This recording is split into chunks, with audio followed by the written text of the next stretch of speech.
Cette année, au Forum 5+, on a renouvelé l'expérience qu'on avait vécue de manière très positive l'an dernier pour présenter deux des sujets sur lesquels on a été amené à travailler. En tout cas, c'est ceux qui sont le plus aboutis.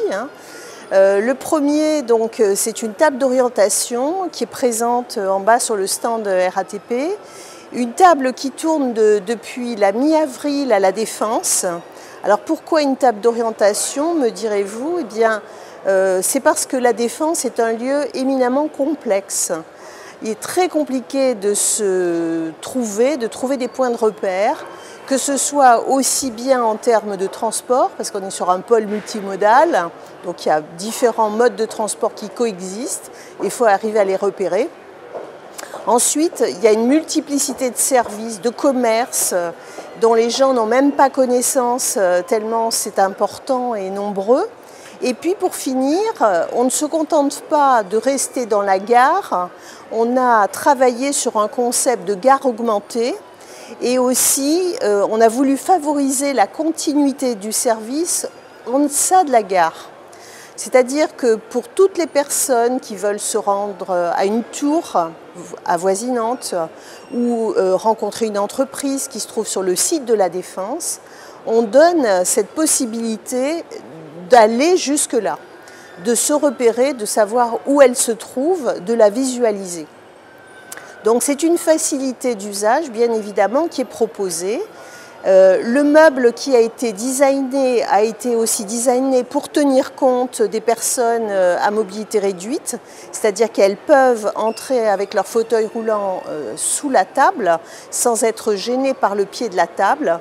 Et puis, comme il y a bien évidemment des itinéraires piétons qui sont conseillés par la table, on a aussi travaillé sur la possibilité de donner accès à des personnes âgées, par exemple, qui ont des difficultés à se mouvoir, ou même à des personnes qui sont déficientes visuelles. Donc leur donner la possibilité d'avoir un itinéraire approprié de façon à leur faciliter le cheminement piéton jusqu'à leur destination. C'est actuellement un très beau succès, puisqu'on tourne à environ 400 personnes par jour, ce qui est très considérable par rapport à d'autres expériences de table d'orientation qui tournent à moitié moins. Donc on voit qu'il y a un véritable intérêt client qui est apporté par cette solution-là. Et donc actuellement, on est en train de lancer une enquête clientèle, l'idée étant de recueillir l'avis des personnes qui l'ont utilisé pour faire progresser encore ce concept et le faire aboutir vers une forme encore plus importante, plus finalisée, qui va dans le sens de l'attente client. Donc ça, c'est la première des opérations. La deuxième, elle a été présentée à l'instant et donc je vous rejoins pour faire le break et en reparler. Donc là, c'est une opération qu'on est en train de lancer, de monter, qui tient compte de l'amélioration de la relation client, sachant qu'on a un réseau en Île-de-France qui est extrêmement grand. Il couvre toute la région Île-de-France. On a du bus, du tramway, du métro, du RER, donc c'est très varié. Il est évident qu'on n'a pas des agents RATP partout dans tous les sites, parce que sinon on ne s'en sortirait pas. Et donc, il y a des endroits où le client se trouve un peu livré à lui-même. Et ça nous gênait beaucoup de le mettre dans cette situation. On n'avait pas jusqu'à présent imaginé ou trouvé, en tout cas, le moyen de faciliter le contact client. Donc là, on l'a trouvé via un kiosque qui va permettre de faire de la visiophonie.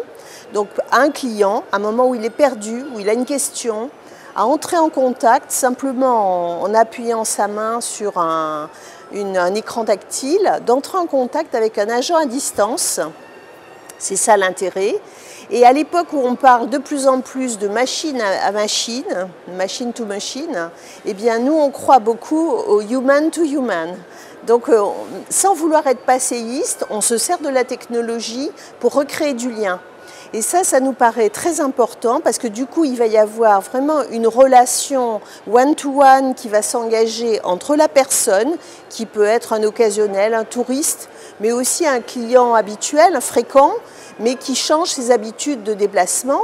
Et donc ça va apporter une réponse sur des questions bien particulières et avec un échange à distance avec un agent RATP qui va apporter une réponse, voire des commentaires, puisqu'il y aura aussi la possibilité d'afficher des documents à l'écran qui seront visibles par le client. Après, bien sûr, à terme, l'idée c'est de pouvoir soit imprimer, mais encore mieux, de partir avec l'information sur son smartphone, puisque le téléphone mobile est actuellement l'incontournable absolu, il est dans toutes les poches. Et donc ce serait bien dommage qu'on se prive de cette opportunité de laisser la trace de la réponse à notre client qui est venu pour la chercher. Voilà. Et donc on espère beaucoup justement à travers ces deux opérations qui ont des objectifs différents et qui répondent à des besoins différents, d'apporter en tout cas une réponse qui simplifie le quotidien de nos clients dans un environnement urbain qui est de plus en plus complexe à vivre.